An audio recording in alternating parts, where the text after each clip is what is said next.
Finley, how's it going, man? Fox LA, can we talk to you real quick? About SIM swapping? No. Face to face with a phone company employee accused of opening the door for a new kind of criminal. You didn't take a $3,500 bribe to help SIM swappers? SIM swappers, gaudy, flashy con artists living off of stolen money, and their victims can be left ruined. I took $1 million loss. I knew immediately that I was being SIM swapped. They were able, with the number of people they had, to kind of drain just about everything I had. Fox 11 is bringing you along as we pull back the curtain on these high-tech heists. This entire crime can take no more than 10 minutes and can bankrupt a person. Fear, deer in the headlights. Robert Ross still remembers the panic he felt on October 26, 2018. It began when his phone started showing these notifications for a withdrawal request on one of his financial accounts, a request he never made. Moments later, his phone displayed no service from AT&T, and his laptop showed his Gmail account suddenly logged out. My heart was pumping a lot. Between those three things together, I realized something was way off and I was being hacked. A SIM swap is when a scammer gets a hold of the phone number and personal information of a victim, then calls the victim's wireless carrier, impersonates them, and requests the phone number be transferred to a new SIM card they have in their possession. If successful, the con artist has effectively taken over the phone number, and they can take advantage of the text-based dual authentication checks that protect our sensitive accounts. They can change passwords, lock the victim out of their own lives, and even empty out their financial accounts, which is exactly what happened to Ross. I went to the Apple store to figure out what was going on with my phone, and they called AT&T and determined that there was an unauthorized SIM change in my account, and by then all of my money was already gone. $1 million, an overwhelming majority of Ross's life savings and the money for his daughter's education, was all gone in less than 1 hour after the hacker converted it all to Bitcoin and withdrew it. And I didn't have other millions of dollars. That was my $1 million.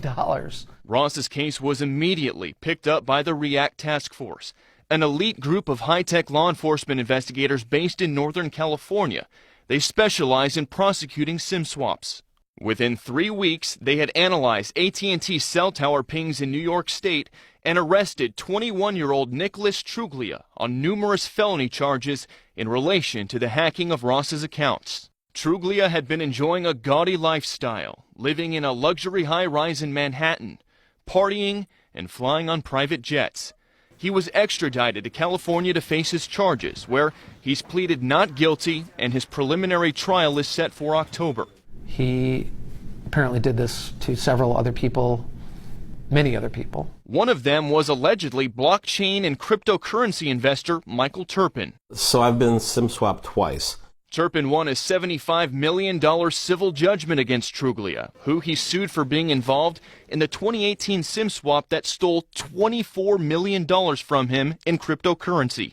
Truglia had even allegedly posted this tweet stating that he had stolen the $24 million. On his phone is the day of my hack, him texting his dad and his best friend saying, "I'm rich, I got $20 million. Turpin is also suing AT&T in federal court. He says after he was SIM swapped in 2017, he upgraded to AT&T's higher security and was still SIM swapped a second time. He claims AT&T employees are culpable and the company needs to be held accountable. We believe that, they are as responsible as the criminals. LATV journalist Elsa Ramon agrees. I believe I was targeted. Ramon tells me after she was SIM swapped in April, she also demanded extra security from AT&T on her account. I also had AT&T note on my account that SIM swaps are absolutely forbidden and not allowed at all on my account unless I come into AT&T, physically come in, present my ID, and prove that it's me. But less than 2 months later, it happened again. Picked up my phone and sure enough, it said no service again. I knew it. They were back. I was SIM swapped again. And this time I was livid. This time the hacker got into her messaging apps and began threatening her cryptocurrency contacts to send 2 Bitcoins or else. I took all the safety precautions. Again, all of my information is exposed. She launched into a Twitter tirade against AT&T, calling them inept and venting her frustration. And I felt at this point that it was an inside job. And inside jobs do happen. According to this federal criminal complaint in Michigan filed in May, 3 people, all employees of AT&T or Verizon, were all charged with wire fraud after they allegedly accepted bribes from a group of SIM swappers called The Community, based in Michigan. Hey, how you doing? Good, how are you? One of them was this Southern California man named Finley Joseph. According to his federal complaint, while working at a SoCal Verizon store, he accepted a $3,500 bribe from a SIM swapper to turn over personal identifiable information on Verizon customers, which resulted in the theft of $100,000 from a SIM swap victim. We tracked him down in Marietta, where he's out on bond. Finley, how's it going, man? Fox LA, can we talk to you real quick about SIM swapping? No. You used to work at Verizon, right? You're accused of taking bribes to help out SIM swappers. I have no comment. No comment? Nothing to say, sir? You didn't take a $3,500 bribe to help SIM swappers? No comment, sir? Trying to give you a chance. He hasn't entered a plea, and his next court hearing is set for October 3rd. I am here to tell you that these are criminals that we have never seen before. Erin West serves as Deputy District Attorney in Santa Clara County.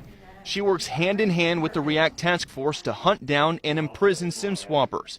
She's currently prosecuting Nicholas Truglia's criminal case, and she secured the first ever conviction of a SIM swapper this year. He was driving a $500,000 car that he had bought with Bitcoin. His name is Joel Ortiz, a Boston man who had been renting a mansion in Hollywood Hills. He was arrested at LAX, convicted, and sentenced to 10 years behind bars for SIM swapping 40 victims and stealing $5 million from them. He's now in San Quentin prison. We are seeing people between the ages of 13 and 25 who are living in their mom's basement, existing off Uber Eats, never leaving their homes, and all of a sudden they're instant millionaires. They are flagrant, they're obnoxious, they have common things that show their wealth and they flaunt them. Everybody gets a diamond-studded watch, everybody starts going to clubs, drinking expensive champagne. And Ramon has a message for SIM swappers, as well as those accused of helping them. It's not foolproof, and you guys are fools. And Robert Ross went on to tell me that he is planning to sue AT&T as well, as he believes his $1 million loss was an inside job at AT&T. A judge recently ruled that Michael Turpin's lawsuit against AT&T will move forward. It will not be thrown out. Now, we did reach out to AT&T for a comment on all of this. They only sent us a one-sentence response you can see right here, saying in part, quote, "This is an industry issue. Please contact CTIA for more information." So not much on AT&T's. So Elsa Ramon sounded like she did everything right, and yet this still happened to her. So if people are watching at home, what can I do to stop this? The experts say there's not a whole lot you can do. What the phone companies will tell you is Sprint, T-Mobile, Verizon, AT&T, you can get SIM swap security, upgraded security. That's where you're supposed to be able to put a PIN number on your account. So any account change, you have to give a PIN number, whether it's on the phone or in person. The problem is sometimes the employees know those PIN numbers, and they can be bribed, as you've seen. Sure. And this happened to you? This happened to me back in 2017 when I was living in Charlotte. Same situation. I was at work. My phone started showing up all these login requests I wasn't doing. Then it went to no service. Ended up finding out it was somebody at a store in Texas doing it. And by the time it was all done, my dad had passed away a little bit before, and I lost all his voicemails because of it. Never got